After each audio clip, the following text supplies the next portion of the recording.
Previously on Dungeons and Dragons. Our heroes descended the stairs and found themselves in a large crypt. In this room there were 2 doors in the back and a large skeleton seated upon a throne in the center of the room. Bullen managed to pick the lock on one of the doors and got some potions and a shit ton of money. Like a lot. Like I'm sure it's not cursed a lot. Meanwhile, Duke investigated a strange rock that was covered in thousands of pencil-sized holes that was sitting towards the back of the room. However, his investigation turned up nothing. Bullen meanwhile investigated the other door and realized that the key to the door was a crown resting on top of the skeleton's head. At this point in our hero's adventure, it was very apparent this skeleton would come to life if they tried to take the crown.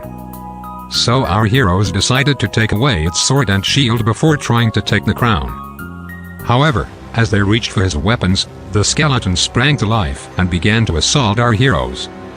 As he woke up, so did all the skeletons in the nearby coffins, and they started to shamble towards our heroes.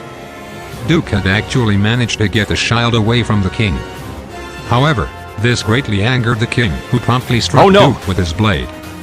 Thankfully for Duke, the Chad summoned the ghosts of the trusty Whip brothers, and they managed to hold the king back, sparing Duke's life. This gave Duke enough time to yeet the shield a short distance away. Bullen was stabbing the skeleton with his hell knife, but the knife was very disappointed this victim did not have any blood. Allura was attempting to turn the skeleton away from the king's control to our hero's side. Unfortunately, she did it too good and they melted.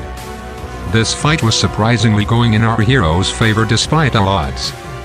The dice gods really wanted our heroes to succeed while at the same time desperately wanting the king to fail. Being enraged with his rotten luck, the king threw away his sword in frustration. This bought Chad enough time to approach him and grab his head and ripped it right off his body and claim himself a new trophy. After 30 parts, Chad's ghost finally did something successfully.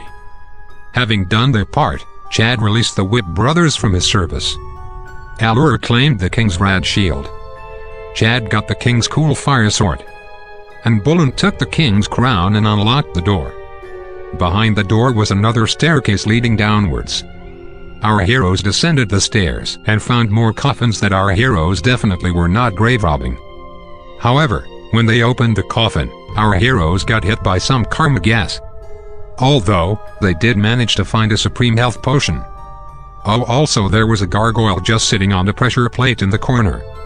I'm sure that won't come up later. Our heroes then proceeded to walk into the next room and were greeted by a ghastly group of ghosts. Duke, having tangled with ghosts in the past, was immediately terrified to the point where he aged 10 years on the spot. Chad released his newly acquired friend King Calcium upon the ghosts. Allura let out an echoing wail which terrified ghosts. They ran away deeper into the crypt. Allura, Bullet, Chad, and King Calcium ran after the ghosts and quickly disposed of them. In fact, they killed them so fast, Duke didn't get a chance to see what the room they ran off to looked like. However, our heroes were able to find yet another staircase that leads even farther down. Our heroes prepared themselves yet again for their journey to the planet's core.